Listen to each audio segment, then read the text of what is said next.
नमस्कार विद्यार्थी मित्रांनो, आज आपण हेल्पिंग वर्ब म्हणजेच सहाय्यकारी क्रियापदे यांचा अभ्यास करणार आहोत। फर्स्ट एम म्हणजे आहे। आय एम अ स्टुडंट, मी विद्यार्थी आहे। प्रेझेंट कंटिन्युअस टेन्समध्ये वापर होतो। इज म्हणजे आहे।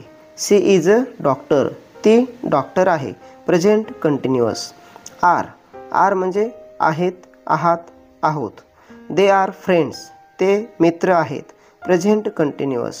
वाज म्हणजे होता, होती। ही वॉज लेट, तो उशिरा आला होता। Past continuous.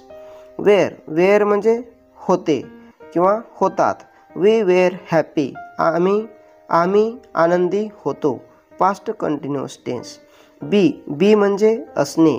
He will be fine, तो बरा असेल। Future continuous tense. बीइंग म्हणजे होत आहे। सी इज बीइंग पोलाइट, ती नम्र होत आहे। Present continuous tense. बीन म्हणजे झालेला किंवा गेलेला। I have been to Pune, मी पुण्याला जाऊन आलो आहे। Perfect tense. हॅव म्हणजे आहे किंवा जवळ आहे। आय हॅव अ कार, माझ्याकडे गाडी आहे।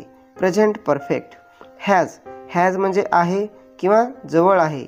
शी हॅज अ बुक, तिच्याकडे पुस्तक आहे। Present perfect. हॅड म्हणजे होता किंवा होते।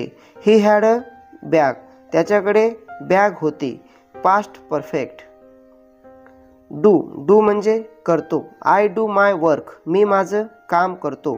प्रेझेंट सिंपल क्वेश्चन आणि निगेटिव्हमध्ये त्याचा वापर होतो। डज म्हणजे करतो।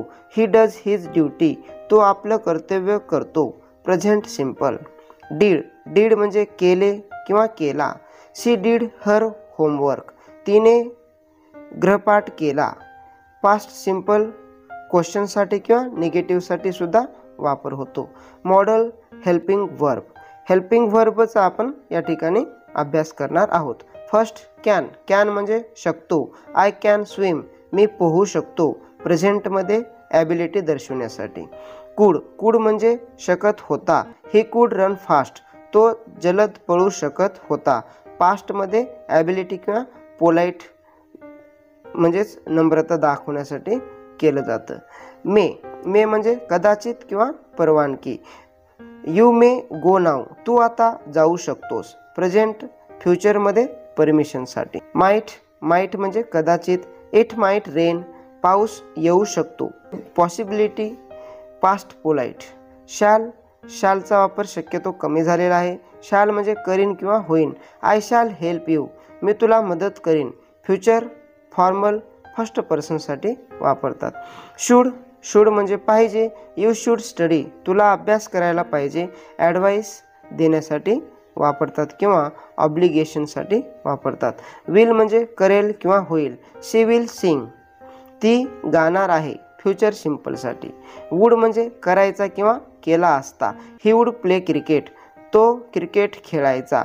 पास्ट हॅबिट फ्युचर इन पास्टसाठी वापरतात। मस्ट म्हणजे करायलाच पाहिजे।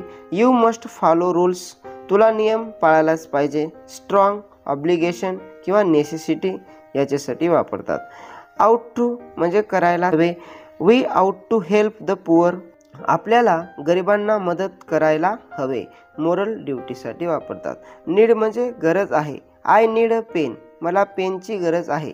नेसेसिटीसाठी वापरतात। डेअर म्हणजे धाडस करणे। ही डेअर नॉट स्पीक, त्याला बोलायचे धाडस नाही। चॅलेंज निगेटिव्ह सेन्ससाठी सुद्धा वापरतात। युज्ड टू करायचा, पूर्वीच्या क्रिया दाखवण्यासाठी वापरतात। I used to play football, मी पूर्वी फुटबॉल खेळायचो। Past habit. अशा पद्धतीने आज आपण मॉडल ॲक्झिलरी वर्ब आणि हेल्पिंग वर्ब यांचा अभ्यास केलेला आहे। आवडलं तर लाईक, शेअर अँड सबस्क्राईब करा। पुन्हा भेटूया नवीन व्हिडिओसोबत। तोपर्यंत